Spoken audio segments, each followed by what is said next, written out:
আসসালামু আলাইকুম সুপ্রিয় দর্শক, আজকে আমরা চলে আসছি মঞ্জুল ভাইয়ের এই যে ঢেঁড়স খেতে। এখানে দেখুন কি সুন্দর করে উনি একই জমিতে 3-4টা সবজি চাষ করেছেন। এখানে ঢেঁড়সের পাশাপাশি এই যে মেটসের গাছ, তারপরে আছে এই যে এই যে বিলাতি বেগুন আছে, এই যে মরিচ আছে, আবার এই যে কালো বেগুনও আছে। মাশাআল্লাহ, এই যে মরিচ গাছও, মানে মোটামুটি উনি মিশ্র সাথী ফসল হিসেবে 3-4টা ফসল করছে। এই যে কালো বেগুনও লাগাইছে, মানে মোটামুটি 4-5টা ফসল ফলাইছে। কেমন আশা করেন কতটুকু জায়গায় এনে হইব? 400 জায়গা কোনো কিরকম ফসল আশা করেন? মোটামুটি ভালোই হয়েছে না? ইনশাআল্লাহ ভালো।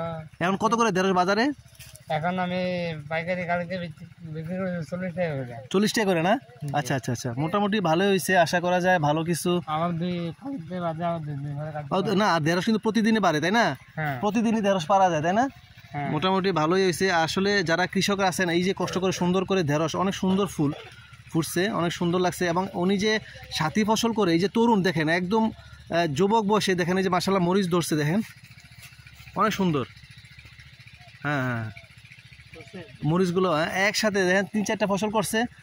তরুণরা যদি এভাবে কৃষিতে আসে, তাহলে আশা করা যায় ভবিষ্যতে বাংলাদেশ খাদ্যে স্বয়ংসম্পূর্ণ হবে এবং নিরাপদ খাদ্য তৈরি করতেছে ওনারা। একদম নিজেরাও যে এই যে বিষমুক্ত খাবার তৈরি করা, আসলে কুমিল্লার গুমতির চরে এখন বিষমুক্ত খাবার তৈরি হচ্ছে। বিভিন্ন শাকসবজি দেখেন, চতুর্দিকে শুধু সবজি আর সবজি, নিরাপদ সবজি তৈরি করতেছেন এবং অনেক কষ্ট করে রোদে পড়ে বৃষ্টিতে ভিজে চাষ করতেছেন। আসলে এটার ভাষা প্রকাশ করার মতো না, ওনারা কত কষ্ট করেন। কিন্তু বাজারে আসলে বলে দাম বেশি। আরে ভাই, যে বলে দাম বেশি, আমি তার উদ্দেশ্যে একটা কথা বলবো, একজন কৃষকের কাছে যান, কৃষক কীভাবে চাষ করে কত টাকা খরচ করলো এবং কতদিন পরে ফসলটা সে উঠাচ্ছে, সেটা দেখে বুঝে যেন দামটা করে।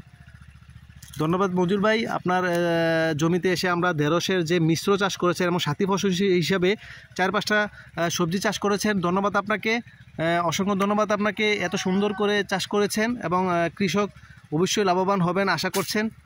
আসসালামু আলাইকুম।